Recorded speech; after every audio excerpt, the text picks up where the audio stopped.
귀한 찬양 감사합니다. 우리 다 같이 박수로 크게 격려하겠습니다. 찬양을 듣는 시간은 참 은혜로운 시간입니다. 이 사회를 보거나 설교를 하거나 할 때, 강단에 있을 때 찬양대가 강단에 꽉 서 있어서 찬양을 하면 정말 천사의 찬송 같은 그런 느낌을 받을 때가 많이 있습니다. 귀한 찬양 감사합니다. 한 2번 말씀드렸습니다만 예수님께서 공생애를 시작하면서 처음 하셨던 설교 산상수훈이라 그럽니다. 마태복음 5장, 6장, 7장. 그리고 마지막에 하신 설교를 다락방 설교인데 다락방 강화라고 그럽니다.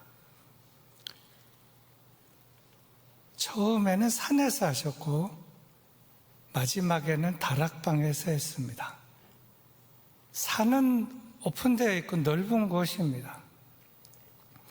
예수님보다 6개월 먼저 세례 요한이 등장해서 빈들에서 외치고 회개하라부터 시작을 했을 때 사람들이 많이 정말 구름대처럼 몰려들었습니다. 그 후에 6개월 후에 예수님께서 공생애에 등장하셔서 예수님도 회개하라부터 시작을 해서 말씀을 전하시면서 산에서 말씀을 전하시는데 사람들이 많이 모였고 제자들은 더 가까이 나오면서 산상수훈의 말씀을 하십니다. 산상수훈의 말씀은 팔복으로부터 시작을 해서 그 당시 하나님을 믿는 사람들에게 아주 신선한 충격을 주었습니다. 조목조목 하나님에 대하여, 기도에 대하여, 원수에 대하여, 구제에 대하여, 일용할 양식에 대하여 여러 가지 분야별로 다 말씀하실 때 저들에게 있어서는 이때까지 들어보지 못한 메시지를 들으면서 큰 은혜를 받았습니다. 그리고 예수님이 가시는 곳마다 구름대처럼 사람들이 몰려다닌 것입니다. 병도 고치고 또 어떤 데 한 번씩 떡도 얻어먹고 또 물고기도 먹고. 세월이 지났습니다. 3년여가 이제 거의 다 됐어요. 예수님께서 십자가 지실 때가 다 돼갑니다. 근데 예수님께서 하시는 설교가 점점 어려워지기 시작하는 겁니다. 마태, 마가, 누가, 요한복음에 보면 제 얘기가 아니라 그 당시 들었던 사람들이 오늘 말씀은 참 어렵도다. 이 말씀을 과연 누가 들을까? 누가 이 설교를 알아들을까? 그리고 사람들이 떠나기 시작을 합니다. 그 예수님께서 말씀하십니다.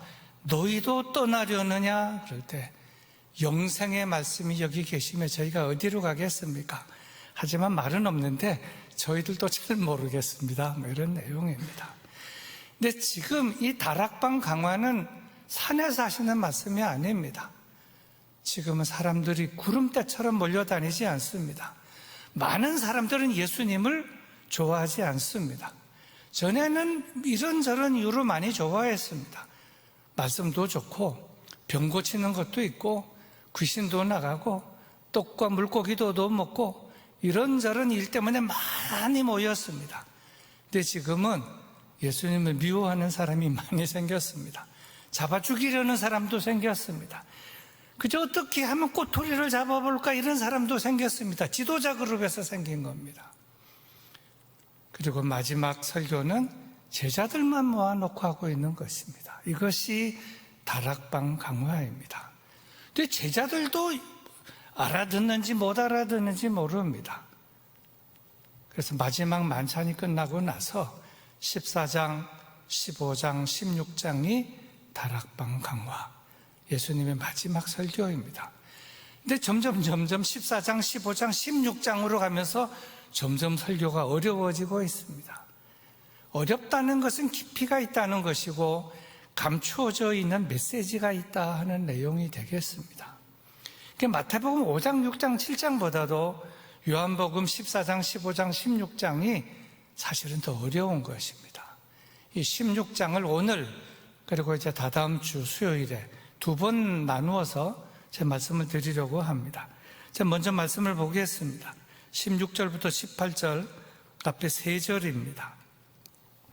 조금 있으면 너희가 나를 보지 못하겠고 또 조금 있으면 나를 보리라 하시니 제자 중에서 서로 말하되 우리에게 말씀하신 바 조금 있으면 나를 보지 못하겠고 또 조금 있으면 나를 보리라 하시며 또 내가 아버지께로 감이라 하신 것이 무슨 말씀이냐 하고 또 말하되 조금 있으면 이라 하신 말씀이 무슨 말씀이냐 무엇을 말씀하시는지 알지 못하노라 하거늘. 이것이 현실이었습니다. 3년 동안 따라다녔고 3년 동안 배웠고 가장 가까이 있는 그 그룹이 지금 마지막으로 다락방에서 설교 강화를 하시는데 강화하는 겁니다. 옛날에는 그걸 강도라고도 했지요. 근데 이제 표현이 강도라 그러니까 좀 어감이 있어갖고 강도라고 안 하고 강화 이렇게 하는 겁니다. 조금 있으면 못 보겠고 조금 있으면 보리라 반복해서 말씀을 하시는데 조금이라고 하는 것은 잠깐이라는 것으로 잠깐 지나면 나를 못 볼 것이다. 잠깐 지나면 볼 것이다. 이런 뜻입니다. 그런데 제자들은 알아듣는 것 같지만 도대체 이게 무슨 말씀인가 잘 몰라서 의미를 물었지만 예수님께서 더 상세하게 대답은 하지 않으셨습니다. 왜 제자들은 지금 그 설교를 들으면서 지금 조금 있으면 못 보겠고 조금 있으면 보리라, 그 조금이 뭐냐? 자기들끼리 숭얼거리면서 질문을 하는데 예수님께서 답변을 안 하신 이유가 무엇일까? 아마 이유가 있을 것이다. 그런 필요성을 느끼지 않아서 말씀 안 하신 것이다. 이렇게 보여집니다. 근데 예수님께서는 지금부터 9시간이 지나고 나면 십자가를 지셔야 하고 십자가를 지고 골고다 언덕을 올라가야 하며 십자가에 달려 돌아가셔야 하기 때문에 조금 있으면 못 본다고 말씀하신 것이고, 그 후에 조금 있으면은 나흘이 지나면 부활하시게 되기 때문에 또 조금 있으면 보리라 이렇게 말씀하신 것입니다. 이걸 더 숫자적으로 말하면 9시간이 지나면 너희들이 나를 못 보게 될 것이고 내가 죽으니까, 그러나 나흘 후에는 보게 될 것이다, 이런 말씀이 되겠습니다. 근데 예수님께서 전체적으로 보면 다 이것도 조금 저것도 조금이라고 하니까 9시간도 조금이고 나흘 후에는 보리라 하는 것도 조금이니까 전체적으로 다 그것이 다 조금이고 9시간도 조금이고 잠깐이고 나흘도 조금이고 잠깐이다, 이렇게 예수님은 보고 말씀하고 계신다, 이렇게 느껴집니다. 근데 사실 예수님께서는 이제 조금 있으면 나를 못 보겠고 조금 있으면 보리라 조금 했지만 이 조금이라고 하는 시간이 사람마다, 예수님께서 그건 참 어려운 표현입니다. 똑같이 작은 시간이지만 우리가 만약 거꾸로 매달려서 1시간 동안 있다, 그 1시간 동안 조금만 거꾸로 매달려 있고 거꾸로 매달려 가지고 좀 몇 대 맞는다 그랬을 때 그 1시간은 얼마나 긴 시간이겠어요. 당하는 자 입장에서는 꽤 긴 시간입니다. 그냥 아무 일 없이 일주일보다도 1시간 동안 거꾸로 매달려서 매 맞고 고통당하는 것은 어떤 면에서 더 긴 시간인지도 모릅니다. 예수님은 9시간이나 나흘이나 다 조금이라고 이렇게 말씀하는 것입니다. 우리도 세월을 놓고 볼 때 이 조금이라고 표현할 때가 있습니다. 지나간 세월.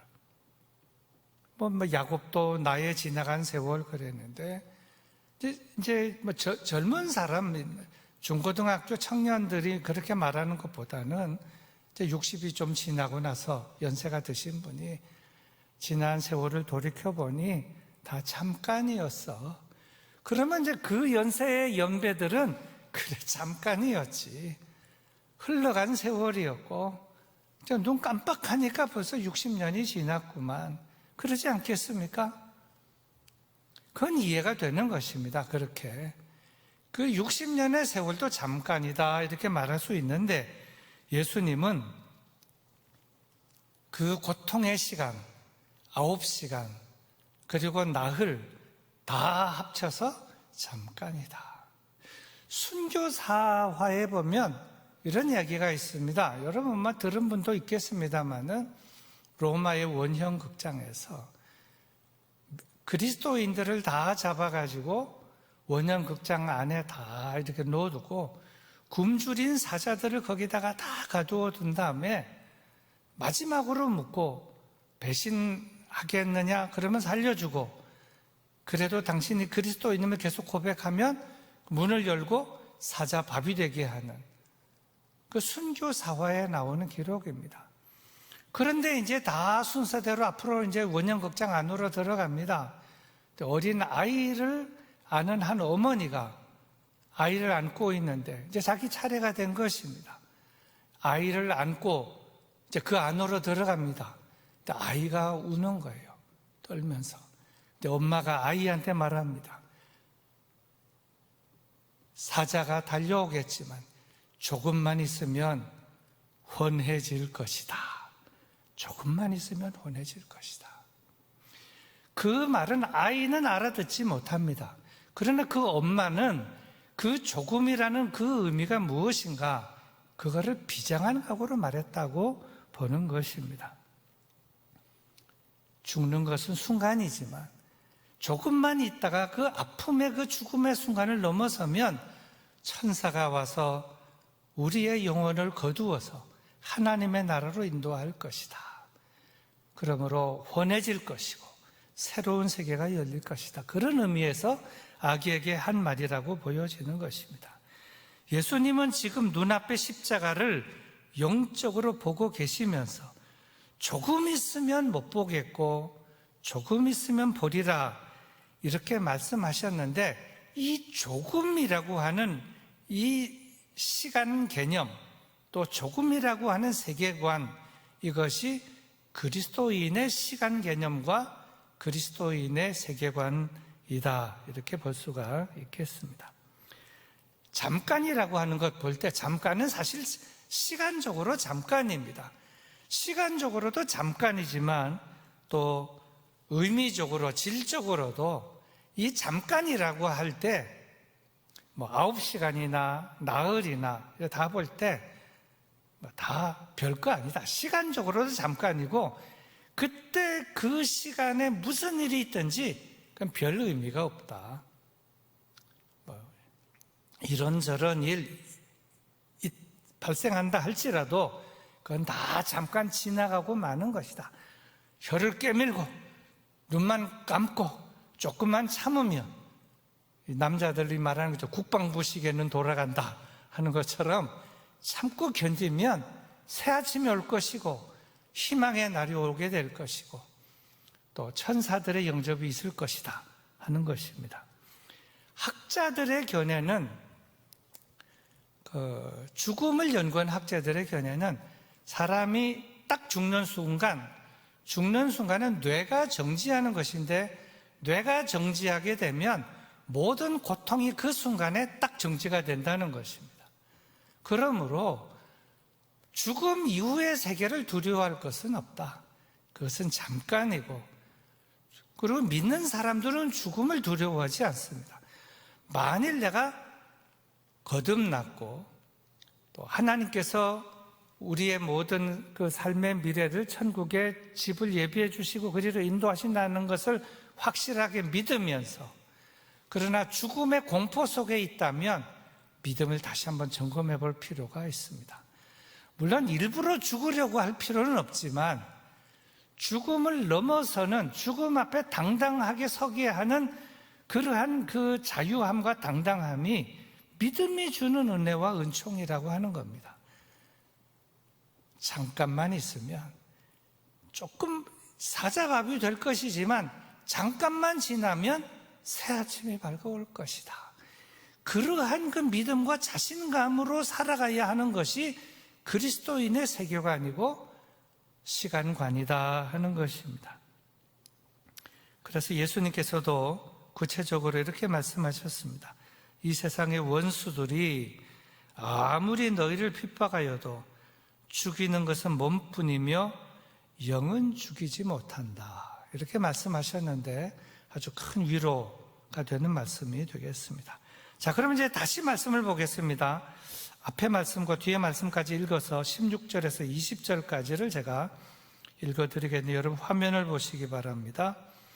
조금 있으면 너희가 나를 보지 못하겠고 또 조금 있으면 나를 보리라 하시니 제자 중에서 서로 말하되 우리에게 말씀하신 바 조금 있으면 나를 보지 못하겠고 또 조금 있으면 나를 보리라 하시며 또 내가 아버지께로 감이라 하신 것이 무슨 말씀이냐고 또 말하되 조금 있으면 이라 하신 말씀이 무슨 말씀이냐 무엇을 말씀하시는지 알지 못하노라 하거늘 예수께서 그 묻고자 함을 하시고 이르시되 내 말이 조금 있으면 나를 보지 못하겠고 또 조금 있으면 나를 보리라 함으로서로 문의하느냐 내가 진실로 진실로 너에게 이르노니 너희는 곡하고 애통하겠으나 세상은 기뻐하리라 너희는 근심하겠으나 너희 근심이 도리어 기쁨이 되리라. 이 예수님의 그 답변 가운데 아주 중요한 내용이 등장하는데 끝부분에 등장하고 있습니다. 너희는 곡하고 애통하겠으나 세상은 기뻐하리라. 너희는 근심하겠으나 너희 근심이 도리어 기쁨이 되리라. 고통에는 고통만 있는 것이 아니다. 그 고통은 도리어 기쁨이 될 것이다. 전화 위복이 될 것이다. 대단한 말씀입니다. 아까도 말씀드렸습니다마는 산상수훈의 말씀과 마지막 다락방 강화는 좀 차이가 있는 것 같아요.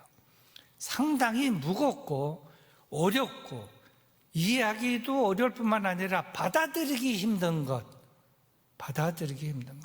산상수훈은 이 다락방 강화에 비해서는 조금 더 가볍다. 그 표현, 이건 제 표현입니다만은 목숨을 걸고 그런 건 없습니다만은 지금 여기는 그런 것까지도 포함하고 있기 때문에 좀 무거운 것입니다. 자, 예수님께서 말씀하십니다. 진실로 진실로 너에게 이르노니 너희는 곡하고 애통하겠으나 세상은 기뻐하리라. 너희는 근심하겠으나 너희 근심이 도리어 기쁨이 되리라. 지금 고통이 있다, 근심이 있다, 어려움이 있다. 그런데 그것이 잠깐이고 잠깐만 참으면 그 다음에 기쁨이 있을 것이다 라고 전제해서 말씀하신다면 그 고통, 그 근심, 그 어려움을 잘 참고 그걸 견딜 수 있지 않겠습니까? 그 다음에 있다는데 그것이 보장이 되어 있지 않다면 그거를 참기 어려운 것이지만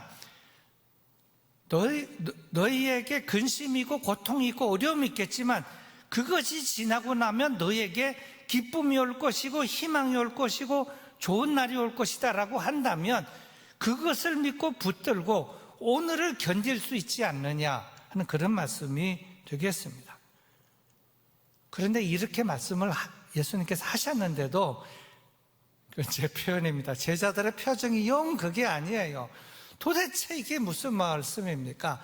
근심이고 고통이고 그런데 우리가 그렇게 되면 세상은 기뻐하는데 그렇지만 그러나 잘 참고 견디면 기쁨이 오리라. 도리어 기쁨이 오리라 그러는데 그게 무슨 말씀입니까? 그래서 예수님께서 비유를 들어서 말씀하십니다. 비유를. 그래서 여자의 출산과 해산의 비유를 들으면서 그러면 조금 참고 기다리면 기쁨이 온다는 게 뭐냐? 그것을 예수님께서 말씀하시는데 21절과 22절 말씀입니다. 여러분 화면 보시기 바랍니다. 여자가 해산하게 되면 그때가 이르렀으므로 근심하나 아기를 낳으면 세상에 사람 난 기쁨으로 말미암아 그 고통을 다시 기억하지 아니하느니라. 지금은 너희가 근심하나 내가 다시 너희를 보리니 너희 마음이 기쁠 것이요 너희 기쁨을 빼앗을 자가 없으리라. 다 이어지는 말씀입니다. 근데 이제 출산의 고통, 해산의 고통을 말하고 있습니다. 출산의 고통, 해산의 고통, 그렇게 말하면요, 이제 여성분들이 남자들한테 하는 얘기가 있습니다. 애 안 낳아본 남자는 다 어린애야. 여러분 다 그렇습니까? 여성들이 남자들을 그렇게 말을 하고 있어요. 그런데 사실은 보면 출산의 고통, 해산의 고통은 심하지요. 근데 그거는 우리는 이론적으로만 알지 경험적으로 알지 못하는 것입니다. 뭐 죽을 만큼 힘들다, 뭐 여러 표현들이 있습니다만은 여하튼 그 출산의 고통이 힘들다. 또 아기 낳다가 죽은 라헬도 있지 않습니까? 출산하다가 세상을 떠난 사람도 있습니다. 너무 고통이 심하다가 출혈도 심하고 뭐 그런 경우도 있죠. 어느 목사님이 이제 교인 그 신방을 갔는데 맹장 수술한 교인 집에 신방을 갔습니다.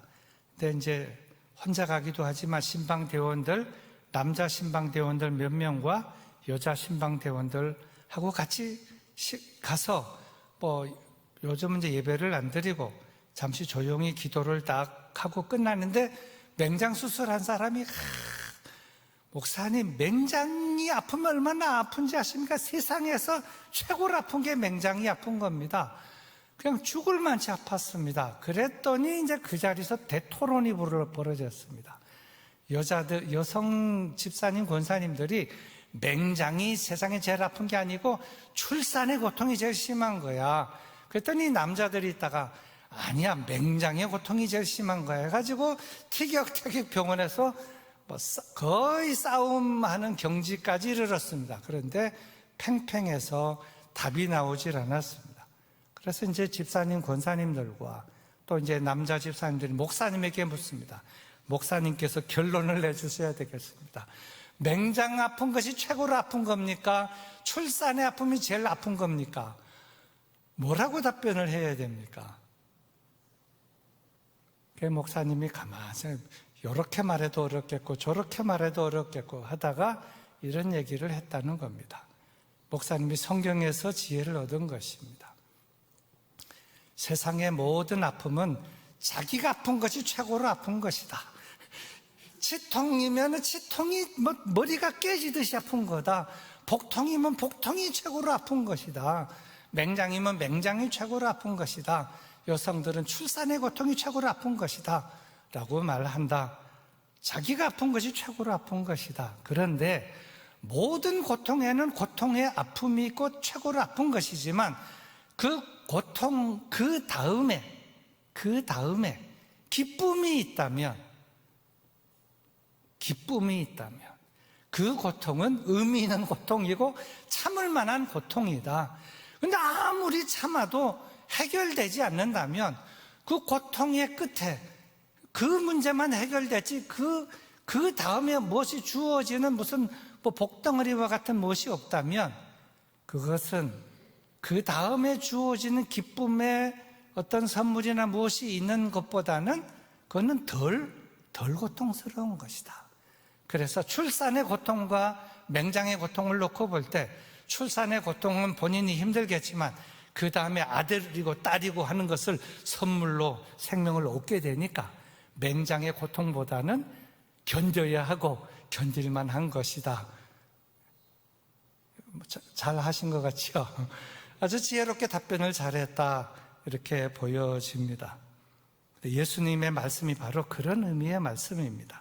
여자가 해산하게 되면 그때가 이르렀으므로 근심하나 아기를 낳으면 세상에 사람 난 기쁨으로 말미암아 그 고통을 다시 기억하지 아니하느니라. 종교개혁자 칼빈은 이렇게 말했습니다.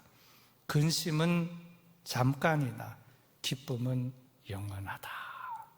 출산의 고통, 출산의 근심을 앞둔 여성들에게 주는 메시지입니다. 발명왕 에디슨에 대한 일화입니다. 이 에디슨이 발명도 잘했지만 독실한 크리스찬이라는 거 여러분 뭐 들어보셨죠? 제가 65세인가 7세인가 되었을 땐가 그때 일입니다. 이 실화라고 제가 들었어요.